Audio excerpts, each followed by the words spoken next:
Pria ini datang ke lokalisasi untuk mencari istrinya yang dikabarkan telah menjadi seorang PSK. Dengan diantar seorang sopir taksi, dirinya mendatangi salah satu rumah prostitusi untuk melakukan pencarian terhadap istrinya. Kemudian berpura-pura kalau dirinya sebagai seorang calon pelanggan dan mulai mencari wajah istrinya pada foto katalog yang telah disiapkan oleh sang mucikari. Karena tak kunjung menemukannya, mereka pun menolak dengan alasan belum ada yang cocok. Membuat sang pemilik prostitusi ini mulai menjadi kesal lalu mengusir mereka untuk segera pergi. Dengan dibantu oleh sang paman Usman, mereka terus melanjutkan pencarian dan kali ini ke sebuah tempat prostitusi yang lebih elit. Kemudian masuk ke sana dan menemukan banyak wanita asing yang bekerja di dalam sana. Setelah meminta untuk bertemu dengan sang pemilik, mereka pun segera diantarkan ke lantai atas untuk bertemu sang mucikari.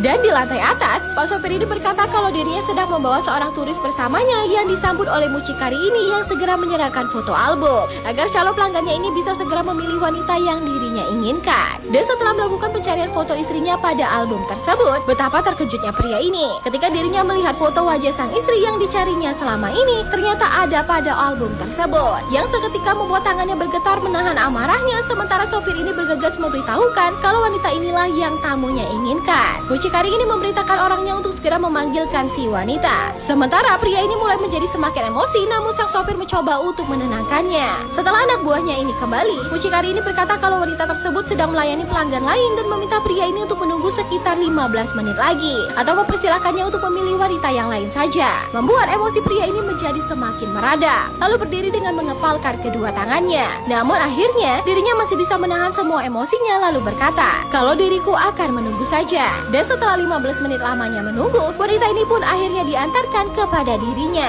Jangan lupa berikan komentar untuk menyaksikan part selanjutnya.